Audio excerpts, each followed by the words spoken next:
For joining us here today on the Star Fox Media Small Business Sit Down. And my guest today is Katie, and she's with the Vista City Council.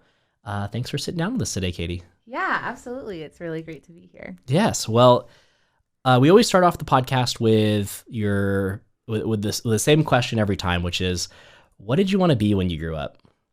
That's awesome. I love that question.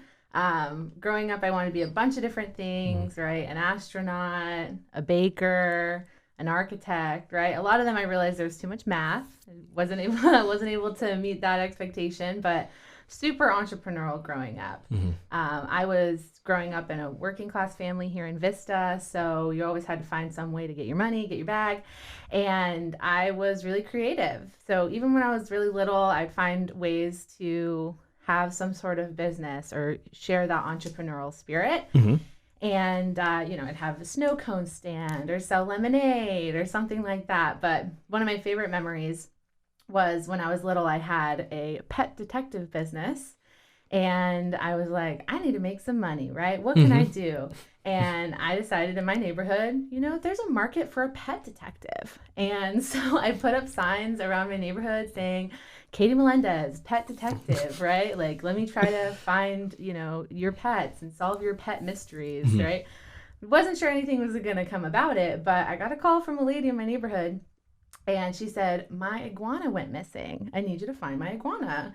I'm like, all right, done. How does one even lose an iguana? I don't know. Maybe I should have questioned that at the start, right? A neglectful pet parent, but I was ready to make that money. So I put up signs around my neighborhood. I went around asking my neighbors, and I found her iguana and was able to return her iguana safe and sound. So, wow. Obviously, I'm not a pet detective now. I'm an elected official, but the same qualities are still there, right? Making those connections, finding solutions to problems, and just being a little bit of a weirdo. So I was able to do that as a kid, and I'm still a little bit of a weirdo now.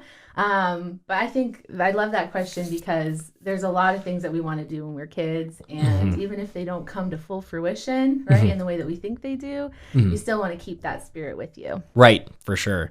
And so, I mean, as a pet detective, you didn't necessarily know that you wanted to grow up and be an elected official and represent communities and do all that. But so how did you make that transition? Like when did you know that you wanted to actually run for an elected office? Yeah, I mean, well, one of the things I just didn't even know it existed, right? I didn't even know how our city ran or, who was in charge of our roads and our parks and who represented us. So I think that kind of knowledge is power, right? When people get exposed to information of this is how things work and these are the steps that you can go through to create change, they're able to place themselves in it a lot easier, right? So you take that creative energy and that desire of, I want to find a solution, and then you realize, oh, this is what's actually possible for me. So as I grew up, right, I was really involved in the community. I participated in my faith community. I would volunteer, and I was really interested in just helping out the community. I served as a social worker, and I had a friend of mine ask me one time, seeing my activism, seeing the ways that I got involved, and she asked me to run. She said, this is what our local city elected officials look like. This is the current makeup, right? And I think you could do really well there, and I want you to represent me. So will you run, right? And it was really that ask, right? And that invitation of, this is an opportunity for you. This is an option that I didn't even know existed. So I thought, okay, I'll do it, right? And I had to learn a lot along the way, but it's simply by having the knowledge that something is possible, right? So it was an option for me. It was an opportunity for me. And then the steps along the way, right? You learn and you find a way to get there. But it was simply by being asked and having that invitation available to me. It's amazing how that kind of works. Is like, very few people end up exactly where they set out to be, right? So it's like there's always that journey, and like I think that like I've worked in film for a long time, so it's almost like that hero's journey. One of the first steps in the hero's journey is it's like you start with life as you know it, like what you think you're gonna do. And then basically there's like an event, something that happens that makes you do that switch. And I feel like that's like life has a little bit of that. That's why I think those stories kind of resonate, is because everyone kind of resonates with that whole like, well, this isn't what I thought I was going to do, but everything doesn't quite go according to plan all the time. Yeah, absolutely. I like to call it like a golden thread, right? The golden thread throughout your life. Like there's this part of you that is the same, right? It's your essential spirit, right? And your drive and your desires.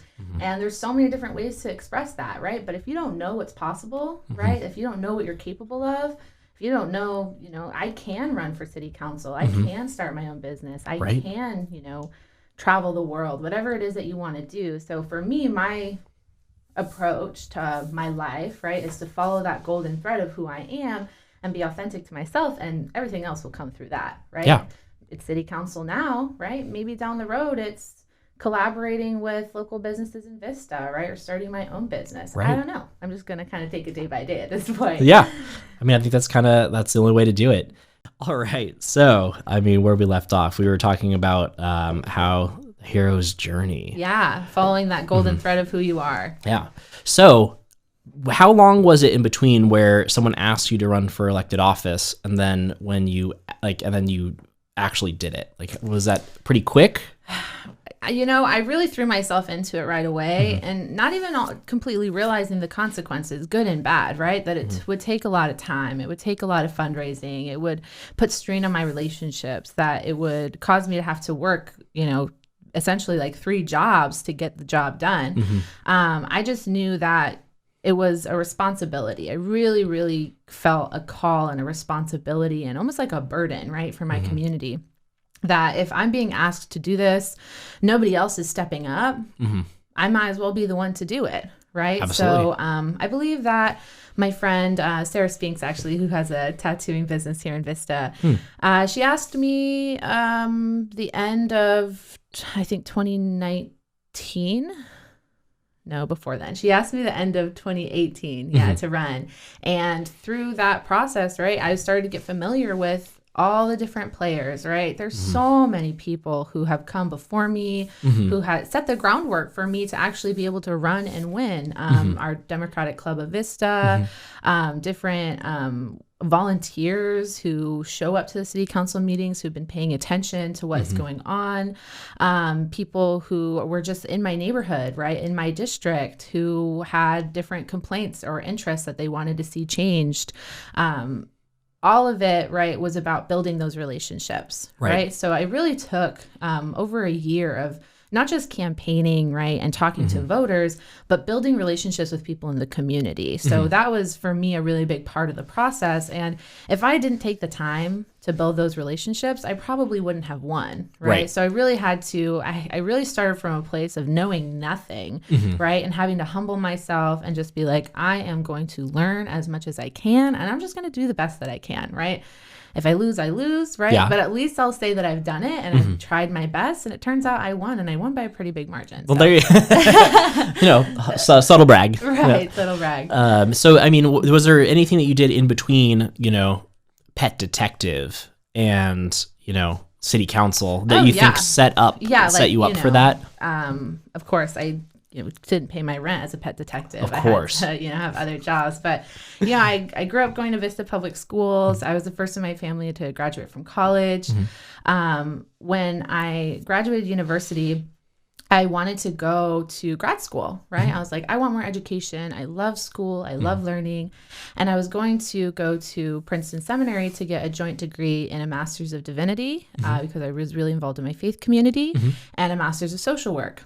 But I ended up declining that offer and just staying in San Diego because I thought, why am I going to go all the way across the country to the cold? Okay, first of all, to leave sunny, beautiful Vista to go all the way to the East Coast when I can just get my hands dirty and work here. So I ended up, I was working at Sprouts at the time and just, trying to figure out what I wanted to do next. And I found this really amazing opportunity with Americorps. I don't know if you're familiar with Americorps, but they have many different programs, right? They do similar programs as Teach for America, Habitat for Humanity, right? And I was an Americorps volunteer stationed at Ivy Ranch Park Association, which is a really cool organization that does equestrian therapy. So horse riding therapy for people with special needs and children and people with disabilities and PTSD, veterans, and things like that. So I worked as their volunteer coordinator. amazing experience. I was able to, right, obviously serve in this capacity, right, where I'm serving the community of people with special needs. Right. But I was able to make connections. I had this whole cohort of other Americorps volunteers that were stationed at different nonprofits and organizations throughout San Diego County. And I was able to work with people who were serving at Jewish Family Services or the Salvation Army or the San Diego Housing Federation, right? All these different organizations where I was able to learn, okay, like if I want to create change in my community, these are the people who are doing the work, right? So if I want to create change, like I'm going to surround myself with people who are doing the work. Right. And that was an amazing cohort to be a part of. I highly recommend Americorps and similar kinds of programs for anybody who's interested in public service. If I remember correctly, Americorps actually, like, it basically is attached to a lot of nonprofits, and you can kind of work in a lot of different respects. Yeah, Okay. exactly. Yeah. So if whatever your gifts are, whatever your talents are, like there's always going to be an opportunity for you. And I was able to find, a cool opportunity leading volunteers, putting together different projects, building retention in their volunteer program, doing training, all those kinds of things, right? And it gave me confidence to lead. Right. It gave me experience in collaborating with others. It gave me a really better picture of the organizations in our community, like I said, that are doing the work. So that was a really big stepping stone. I like to refer to Americorps as almost like a springboard for me, right? Having the opportunity, getting my hands dirty, choosing to work over choosing school, which was hard for me. It was actually outside of my comfort zone. I love school. I love education. I thrive in academia. But for me, it wasn't the place that I needed to be in order to grow, right? So sometimes we have to put ourselves in, right, outside of our comfort zone and in a place that's more, challenging in order to get to the next step. So for me, Americorps was that.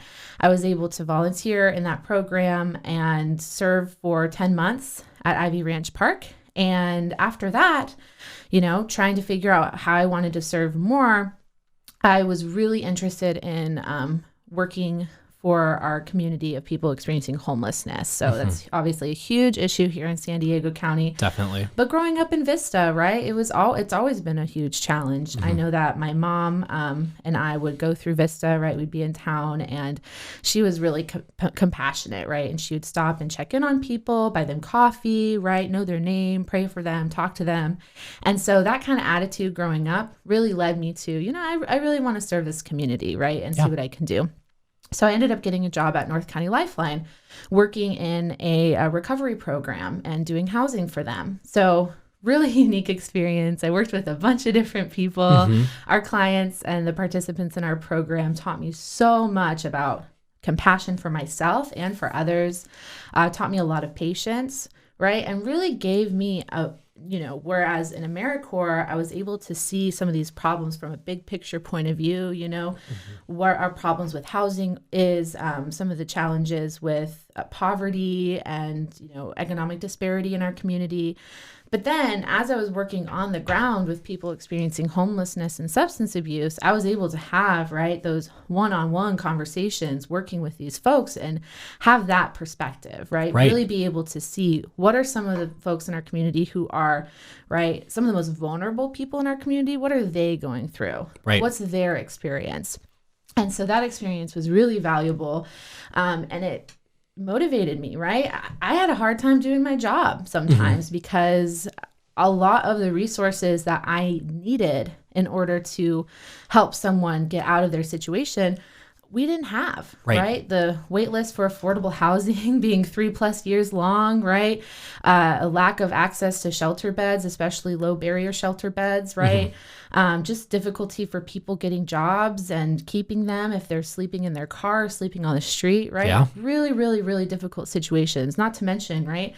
Just the reality of mental health and trauma and substance abuse, and those things are real and valid for people. So having that experience, I was like, damn, ma'am, I can barely do my job. Like, Right. we need more affordable housing. Like, Yeah. I need to be able to get, like, how am I supposed to advocate for people and get them the resources that they need and be the social worker I want to be, right? If we're missing some of the If those essential resources pieces. don't exist. Exactly. Yeah. And so that's what motivated me to start doing activism. And I was able to connect with a lot of activists in the community. And, you know, one of those was Sarah Spinks, and she's always showing up. She's like, I called her my momager in my campaign because she was like constantly looking out for me, right? She, you know, was able to support me so much, and I'm so grateful for her. I always got to give her a shout out. And that for me, you know, that experience of working with the community was what motivated me for activism. And then that activism and that participation is what Sarah saw in me. Yeah. And she's like, hey, you clearly want to do more. So why don't you run? It's interesting because, like, you know, that's people are getting involved in the community from pretty much all over. It sounds like Sarah, you said she runs a tattoo parlor in Vista somewhere. Yeah, she has a tattooing business here right in downtown. That's American Tattoo. Yeah. American Tattoo. Cool. Yeah. So that's, I mean, that's, you know, right down the street. And so, you know, tattoo artist by day and then activist by night. Like, you know, it's like Yeah. there's a lot of people that get involved in their community as, you know, like they don't just clock out at the end of the day Yes. and go home. Right. These things affect us. You know, she wanted to have a business downtown, but because of certain rules and regulations, she was having a hard time doing that. Absolutely. Right. So I think these kind of political conversations, they're really more close to home than we realize. I know there's this kind of attitude that politicians or elected officials are just like sharks, or they're just people that don't really care. But for me, these are hyper local issues. Absolutely. Right. This is like, how's your block doing? You know, how's your sidewalk? Like, how's your neighborhood? I've always thought that local politics is always way more important. The further away from yourself, you're like, you know, the bigger the position, like when you get to president, like the amount of effect that they have on your life versus your actual council member. Like, I mean, if you want to have a shop downtown, the president's not going to help you. Right. Like, if you want a stop sign in your community, the president's not going to help you. Yeah. Like, you know what I mean? So at the end of the day, it's your local elected officials that are actually going to have the biggest effect. Yeah, and it's supposed to advocate for you, right? Absolutely. Like, it's supposed to be, right, a really connected community, right? So when I saw the previous person representing us really being very detached and not connected to the community at all, I was like very motivated, right? Yeah. I was like, I've been working on the ground with some of the people who are the most vulnerable in our community, and it's bullshit, right? Yeah. There are things that we can be doing. There's more that we can be doing. Why aren't we doing it? Again, it's about expanding that imagination, like figuring out what's possible, right? And whatever's possible, we can go ahead and do it. Another part of my journey has been education, right? And education, I really like to press this. It doesn't have to come from formal systems, right? You don't have to go to university. You don't have to, you know, do a special training program, but there's so much education out there. I was able to be in a program called the Board and Commission Leadership Institute through an organization called the Center for Policy Initiatives. Oh, yeah. Really cool organization that does a lot of it's like a progressive think tank, right? And they were doing this training program on boards and commissions. So the city of Vista actually recently completed receiving applications for our boards and commissions. And what I learned in this program was that these, you know, I'm on city council, but there's so many boards and commissions like planning commissions, safety commissions, traffic commissions, these different decision makers, right? Who have, like you said, it has to do with our local environment. They have so much say, right? So something I really care about is like, yeah, I represent you, but I want to build an inclusive government, a government where everybody gets to participate, right? Because we should all have a say in how our future grows and how our community grows. Access to your actual leaders. Like it's, Yeah. you know, it's way, and that's the thing. That's one of the reasons why it's, I think that they have more effect on your life, your day-to-day life, and they're more accessible. So, I mean, it's a better, like, you know, more important. It's definitely one that I think people don't appreciate as much. Like, you know, everyone talks about the big tickets, Yeah. you know, but We're not up in the media, Right. right? It's not this beauty contest for men, right? Like national politics can be. It's really just and it's not partisan, right? It's not Republican or Democrat. It's really just, how's your block doing, right? Again, like getting right back down to as local as you can be to try to find solutions for people. And a lot of it's not sexy, right? It's sidewalks, right? It's infrastructure, it's sewage, right? It's not anything crazy and sexy like that, but it's really, really simple stuff that can have an impact on people's quality of life, right? And make it easier for people to start their own business and to thrive here in Vista. Right. And I think that's something that I think Vista's been doing a really good job about recently, is like the business community here has been growing like I think compared to a lot of the other cities, like very well. And it's one of the reasons why, like, you know, we moved in here into the film hub, and why we started our business. Like we get all the support in the world. It's great. Yeah. And so I've been in other cities. I'm not going to name drop, but they don't feel like they really want your business. You know what I mean? Like they just like they do everything they can to not like to make it as hard as possible, right? Like, no, like, you know, you want to open this business here, you have to have 73 parking spots, you have to have 72 restrooms, you know, and you know, it's like, well, I mean, I'm only gonna have like 3 people in here ever, like, and right, we should be trying to make it easier for people, right? Because it is, right, these local smaller businesses that are not only helping the city, right, procure revenue, right? But they're also hiring people, right? They're creating jobs. They're creating a creative community, right? Not one that's just cookie cutter. Yeah. And I think that's something that I really love about Vista. Not only are we just like, you know, this really resilient, hardworking community, and that's, you know, how I feel growing up here, but we're a city of creative people, right, who want to create an experience here. And you can see that reflected in our downtown. And one thing that I would really like to see is that kind of energy, that creative attitude in this downtown area really be expanded, right, and integrated all throughout the city. So I'd really love to see that. I think that this is such a great kind of, you know, center point for that, you know, earthquake of creativity that can happen throughout all of Vista. Absolutely. And all of North County, right? We're just such a cool community here. I know like at the Film Hub, they're starting a film friendly Vista initiative. I think they just finally, like, I don't know if they just approved it or what's happening, but maybe it was in the economic plan or something recently. But basically they're trying to bring more filmmakers down here, like create more, like use, like hire local talent and stuff like that and create another industry here. That's awesome. A creative industry. And one thing that I've been trying to put together alongside that is a film festival. So I did one in San Diego maybe 6 years ago, something like that. And it was great, but you know, I would rather have one around here, right? I think Vista could be a awesome place for something like a mini Sundance, right? Where like they take over the whole town. They do like, you know, have like the films in different areas. You kind of walk around the town. Like it's so walkable and everything down here. Like that's a great idea. And one of the most amazing assets that we have are our multiple theaters in Vista, right? We have the Moonlight Amphitheater, which is beautiful. We also have the AVO. And both of which are owned by the city, which is an incredible asset. And we're a young city, right? We're a young, creative, vibrant, resilient city.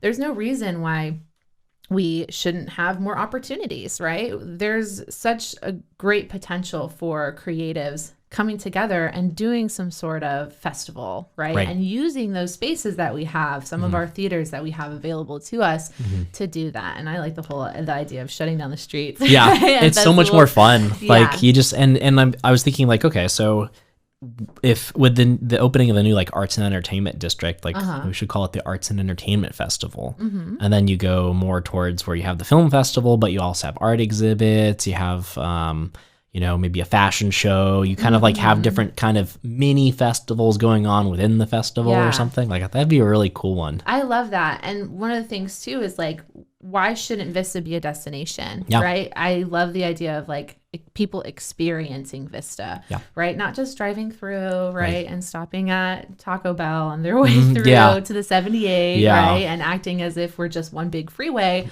but really creating a community where people can come here and experience our life and our culture and our food and our music and our parks and our spaces, right? And we even have like a really cool transit center right near downtown, right? That could be a gateway for people to come in, right? And participate in some of these festivals and opportunities. I know we have the Strawberry Festival. People take public transit to our downtown for the Strawberry Festival every year. So the more we can do, for me, the more I can do as a council member to provide the infrastructure, the economic opportunity, and the planning, right, and the foresight so that creatives like you, right, can have better opportunities, right, to make these things happen, right? But as a local elected official, it's my responsibility to create that infrastructure and create the space for that to happen. Yeah. And I mean, I think that so far you guys have been doing an amazing job of it. Like the downtown is growing like crazy. I love that we're like the center of like, you know, the brewery industry. We actually have one of the tenants in the Film Hub is the I think president of the Brewers Guild, San Diego Brewers Guild. So, you know, we get to hear all about all the new breweries. We're actually going to help them with some projects and everything. So it's awesome. Just, there's so much in this town that's, you know, that's attractive about it, right? That makes it so much different than any of the other North County towns. Yeah. I think we are unique, you know, and we're also a little weird. And yeah, we are. I think that's good. We should embrace what makes us different. You know, we have such a cool community, and it sucks that COVID has made it really hard for us to connect the way that we want. But I think because we're so resilient, as you know, we get through this time, as we're able to get our community, you know, healed and vaccinated and safe from the virus, that we're going to see people like, you know, just chomping at the bit, right? You're like, okay, like let's have these creative opportunities. Like let's move forward with some of our plans and our business ventures that we want to see. And I want to do everything that I can, right, as a representative to not hold anyone back. Right. And I mean, it's as someone who started a business right at the beginning of COVID, I can feel that. I've had so many things I've wanted to do, you know, where it's like, oh, I would love to start like, you know, some more creative workshop days and stuff where I have people come in and we can do film classes, like, you know, on how to make videos and all kinds of cool stuff. I'm like, well, maybe not right now. Like, yeah. But it's like that spirit of learning, right? People here, like we want to learn, we want to grow, right? I think that when we focus on those things, then as soon as the opportunity becomes available, we'll get it done. All spring into action at once. It's going to be a crazy time for sure. Yeah, we did. And actually, there's even been some things that has came out of it, though, positively. Like I learned how to do live streaming and a lot of that. Like I you know, really upped my live stream game because everyone's having to do their events online now. Yeah. So absolutely. Like there's like, you know, there's the downfalls, but then there's like opportunities that come from stuff too. Oh, for sure. There's definitely been, you know, kind of not positive things that have come from COVID, but just like things that have been revealed, right? Yeah. It showed us a lot of our weaknesses, but it's also showed us that, you know, the businesses downtown, the restaurants downtown have wanted to use more of the public space to expand their business into the parking lots, into the street. They've wanted to do that for a long time, right? And so it's like now they kind of have no other option. Right. But, you know, those are kind of some of the creative things. It's like we shouldn't be blocking these creative thoughts in the first place. It's that resilience that I think you're talking about earlier. So, okay. And so, I mean, to get back towards like, you know, a little bit where I think we went into like just, you know, happy city stuff. But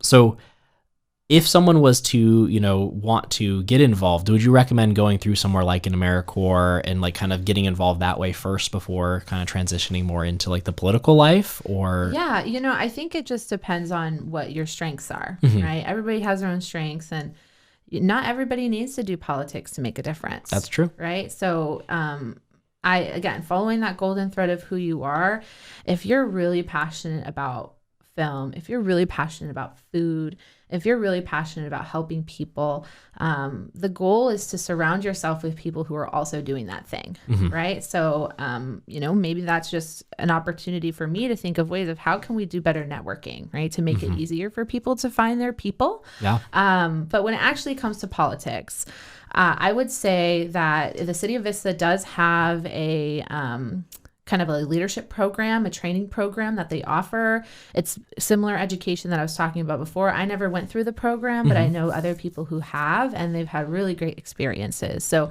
doing the city facilitated leadership program is a really cool way to just get to know your city, right? Get to know what city business is and how to actually go about being a leader in the city yourself. So I'd say that would be the first thing. Yeah. But also volunteer, right? Volunteer for a campaign. Volunteer at your local shelter, right? Volunteer wherever you can. I think that when we're able to give of ourselves and, not expect anything in return and have that kind of attitude, we're able to find more opportunities later on, right? It really opens the door for us when we come at these things from a place of servant leadership, right? Rather than just like, I want to try to make Top a difference, down, right? And you should elect me because of my resume or whatever. Because it's really about, what can you do for the community if you're wanting to come into a position of power, right? And at least for me. Yeah. And so I would say that leadership program in Vista is really cool. But I know that there are other organizations, right? It doesn't have to be political. There's so many nonprofits. There's so many political clubs in our community. Start getting involved. A lot of things are on Zoom now. So, even if, that kind of can be depressing sometimes, not everybody wants to sit on a Zoom meeting, at least you can start getting introduced to people, right? So we have a really cool Democratic Club of Vista. I'm sure there's a Republican Club of something somewhere. I'm not a part of it. Yeah. And, just look at the opportunities available to you and just start taking action, right? And know that you're not always going to find something that's going to stick, but everything that you do, right, is going to lead you a little bit closer and at least give you some experience and knowledge of what comes after that. So, it's sometimes easier, in our minds, we want to focus on the goal. Like, I want to be an elected official, or I want to, be a CEO or whatever it is. But for me, it's really about breaking it down to, what do I need to learn next? Right. Do I need to learn leadership skills? Do I need to learn how to collaborate with people? Do I need to learn how to facilitate things, right? Do I need to learn how to study better, right? And all of those things, figure out where your gaps are. Look at yourself, right? Think, where do I need to grow? And how can I challenge myself to get there? And then find opportunities That's for that. super interesting. Like, I've done that in my life, and I thought it was like something that was very useful to me. Like, when I was right out of college, or actually even a little bit like while I was in college, I'm pretty much an introvert, right? Like, so I get a lot of my energy solo, and that kind of stuff. So like having to be put into leadership roles, having to do, lead podcasts, like, having to, lead companies, things like that. I went to business school and I was like, where am I like, not quite sufficient in my abilities. And so I ended up getting a job in commission sales as an introvert. And oh man, that was you just had to put yourself out there. So mentally draining. Yeah. But at the end of the day, like, it worked, right? Yeah. Like, you put yourself into those situations where you're not quite comfortable. You put yourself out of your comfort zone. Yeah. And that's where I think you have the biggest ability to grow. Yeah. But having that like introspective, like, where do I need to grow? Like, kind of mentality. I think that's like probably the best way to get to where you want to be. Yeah. It starts with being honest with yourself, right? Like, at the end of the day, like, any kind of bullshit that you're putting out into the world, like, you have to look at yourself first. Right. And see, like, how can I be better? Yeah. How can I improve my situation? Right. Because a lot of times we want to blame other people around us, or we want to, say, well, I wasn't able to afford to go to school, so I can't do that. Or, this other person got the job instead of me. So like, I'm the victim. But really, any lost opportunity is just it's just move to the side, right? And look at a different opportunity and try to find something that's going to fit for you. I really think that we miss opportunities when we stay in our comfort zone. Right. Like I said, I wanted to go to school, right? And I still do. I still want to continue my education. I feel that. Yeah, I love it so much. But at the time, it was like, no, I really have to choose between staying in my comfort zone and not growing in the ways that I know I need to grow versus doing something different. You're like, I'm already pretty solid academically. It's like, these are the areas that I need to grow. Right. But I really needed to put myself into the community, right? And get my hands dirty and start to work. So wherever it is that you're lacking, right? Wherever it is that you have weaknesses, they're not weaknesses, they're just opportunities. Absolutely. Right. And so what's good too is put yourself in community, surround yourself with people who are going to hold you accountable. One of the things that I had to do in my campaign, I received a lot of criticism. Even people who supported me would tell me, oh, you're too young, right? You're too this, you're too that, you're whatever. And it's like, okay, right? I can take what you're saying. I'm going to hear it. I'm going to listen to it, and I'm going to do my own work and think, all right, maybe there's some truth to that. How can I improve? Yeah. So, but I'll just make myself older. No. right. I'll just change my age. So obviously there's things that we can't change, we have to be realistic. Of course. I'm never going to be a ballerina, and that's okay. Right. Yeah. So if I have dreams, right, that are really in contrast with who I am, I think that there also needs to be an acceptance of who you are.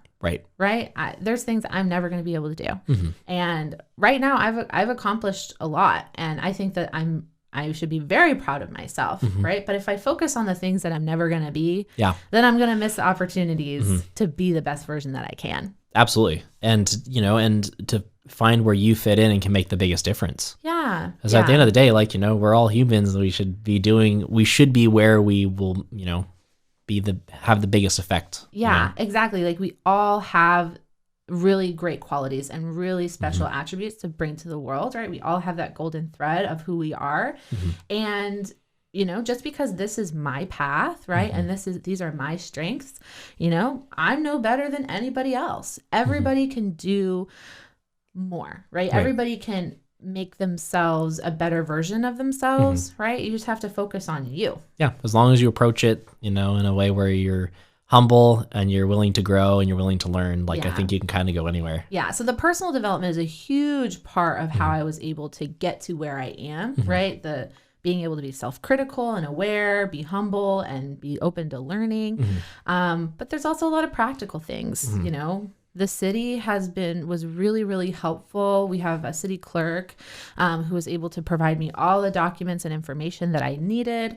It's a lot about asking questions, where you want to be. Sometimes it's hard to ask questions because we don't want to look stupid, or we don't want to, admit that we don't know something. But by asking questions, you're able to filter out what you need to do next. And so whatever the opportunity is, if it's, an elected official position, or it's a board and commission, or it's even, participating in some activism or political clubs, ask questions, open yourself up, right? Be vulnerable to being wrong, right? And you're going to find those answers. I think that's one thing in business that we try to do as a company is, if we ever put a proposal out to someone and it doesn't get selected, there's two ways you can go. Someone else probably, they probably were friends with them or something, or blah, blah, blah, blah, blah, blah, and try to put the blame on other people. But I think it's an opportunity to see, okay, why weren't we selected? Are we weak in a certain area?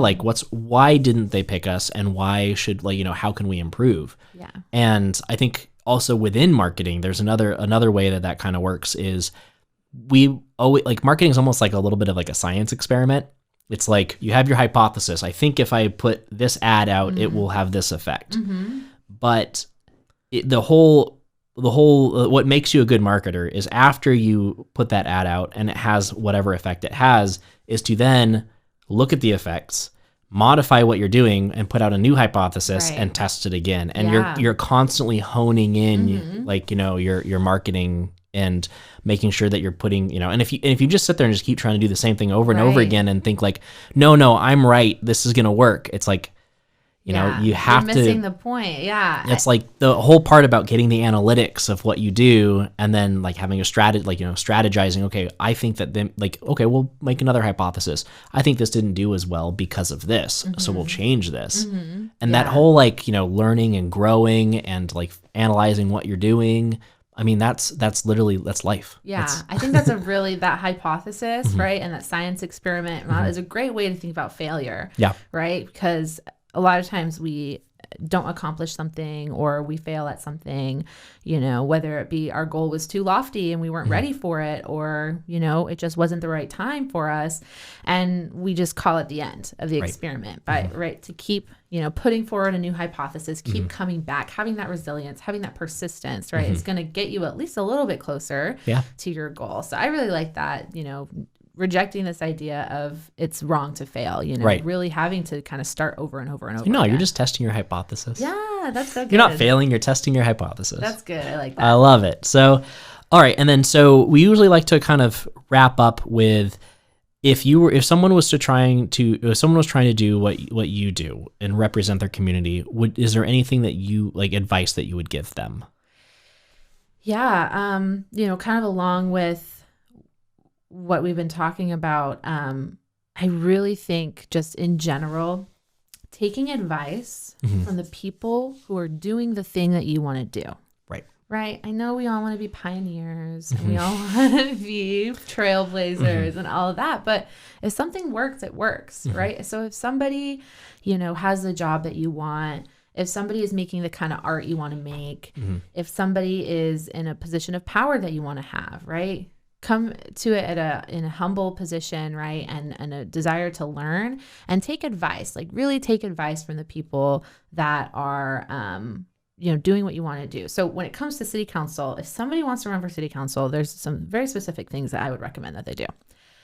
Go to city council meetings. Okay, so that's the first thing. Show up to meetings, right? They're on Zoom, right? You can find them on the city website. It's good to get involved, right? A lot of it is like, I mean, before I ran, I went to some of those meetings and they could be really, really boring. But that's okay, right? Yeah. Sometimes you have to do hard things and like be bored and uncomfortable in order to get to where you want to be. Yeah. And you just go and you listen, right? And you observe and you read the agenda beforehand and you see how your elected officials are responding to this public information, right? Knowing that you and this elected official are completely equal, right? And so they have the same information as you do. They all get a public agenda, right? There's certain things that we might be briefed on that are confidential or that are, happen in private session, but a lot of those things also eventually become public information as well. And so I would say, if somebody's really interested, whether it's here in Vista, right? I think if somebody ran against me, I'd be like, totally, right? The more competition in the better. Yeah. Whether it be in Vista or county or another city here, find out, get the information on these meetings, read the agenda for the meeting, show up to the meeting. And a really, really big piece of advice that I've gotten from a mentor before is always say something, right? Even whether it's a meeting, right? If it's just like a meeting with colleagues, right? For a job that you have, or you're going to a city council meeting and you're speaking to the city council, you always want to say something, right? Put your own spin on it, right? Look at the agenda, hear what they're saying, and then speak your own piece about it, right? Be an independent voice and share your own opinion, because that's really valuable. I wish that every single person would show up to city council meetings and just say something, right? Even if it's to complain, even if it's to agree, right? Even if it's to provide new information, that sharing is a really important part of the creative process. And if you want to represent your community, if you want to one day be an elected official, you have to get used to speaking your opinions and sharing your thoughts and ideas, because the more that you do that, the more you're going to realize that your voice matters, right? And you're going to have confidence to down the road, down the line, maybe run for something. So I would say those are some of the biggest things: to read the agenda, go to council meetings, and definitely say something. But just in general, there's, like I said, the city clerk, City of Vista, Kathy Valdez, shout out Kathy. Yeah. She's so nice. She has all the information on how to run. So there's a million different forms you have to fill out, right? But naturally, of course, there's always those kind of hoops to jump through. But once you know, like, what the city council does and what some of the roles and responsibilities are, you get that information, that experience from the council meetings. What I would do before I was running, I would go to council meetings, and during that time, they were going over their strategic plan to address homelessness. So I was going there as a social worker and as a resident and being like, hey, we need this, this, this, and this in order to make the situation better. And I know that because I'm working with these folks, And I would go and I would almost, read the agenda and sit in the audience. And when I would think about what I wanted to say, I would almost put myself in the position of as if I'd already won. Right? This is what I would say if I was elected. Yeah. Right? And so that kind of imagination where it's like you're acting as if you've already won is kind of like half the battle, right? Because then it's going to give you confidence and assurance of what you're saying being as valuable as it really is. And so having that experience of playing pretend, showing up to a meeting and acting as if you've already won. And then get connected with other people, because there's so many people out there who want to help you no matter what it is that you're doing. And just even having the interest in running in the first place, right, is a really, really valuable thing, right? It's a really big responsibility, and there will be people who can come through and help you. Yeah, absolutely. So if someone wanted to follow your political journey, if someone wanted to help support you or something like that, is there a good place for them to follow you? Yeah. So I'm on Instagram. You can find me at Katie Melendez, KATIEMELENDEZ. Sometimes it's hard to spell. For Vista. So you can find me on Instagram. I'm also on Facebook, Twitter. But again, best place to find me is at those city council meetings. Yeah. Right? And we have, public comment at the end. So if there's something that people want, I highly encourage, every second and fourth Tuesday,